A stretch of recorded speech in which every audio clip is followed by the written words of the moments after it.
Right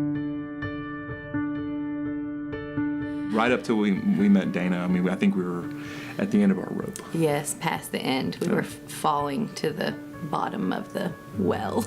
I just got to the point one night where I spanked my 3-year-old because she wouldn't stay in bed and she wouldn't go to sleep. And I knew at that point that I had hit the bottom. You know, parenting is hard any way you look at it, even when you're not exhausted. When my youngest son was nearly a year old, that's when I hit my breaking point.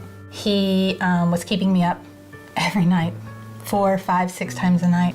And I thought there has to be an easier way. But then I finally found something that made a lot of sense to me. And it was backed in science, and it was based on how the body works. Life before we met Dana, when John Michael wasn't sleeping, we were different people.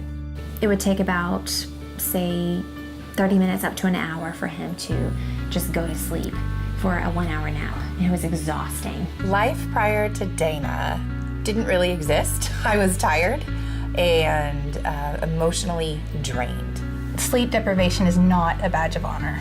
When we can set up healthy sleep habits, it's not uncommon if a child has those healthy sleep habits to be sleeping at 9, 10 weeks old. We were very hesitant for a while, and then after, I don't know, a couple of weeks into it, I was like, that's it, I'm calling Dana.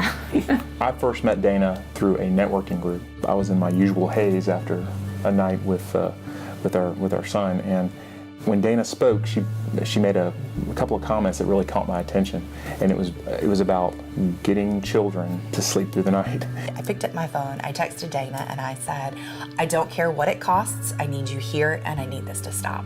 How do we get started? We think tomorrow it'll get better, tomorrow it'll get better. And then all of a sudden you have a 2-year-old, a 3-year-old, and a 4-year-old that are still not sleeping. The biggest issue, the biggest hurdle I had to come over was realizing it didn't make me a failure as a mother.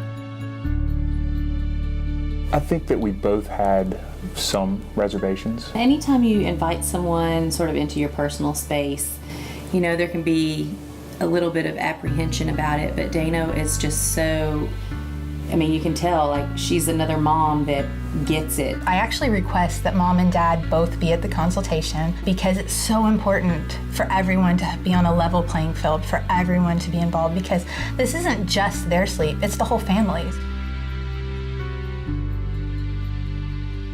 The education part was probably the most important part, other than actually getting him to sleep. When we started seeing results going with Dana's plan, we felt empowered. We went from this to this. I had absolutely no idea that there was an education component of it. So when I'm sitting listening to Dana talk about sleep cycles and why sleep is important and why skipping nap is the worst thing that you can do, and how my 3-year-old has a different sleep pattern than my 1-year-old, at that point I realized this is where her value is. Every child is different, and there's going to be different struggles with each child. And when I'm putting a plan together, I want to make sure that I'm arming the parents with the information that they need. Throughout the process, we felt extremely supported with Dana.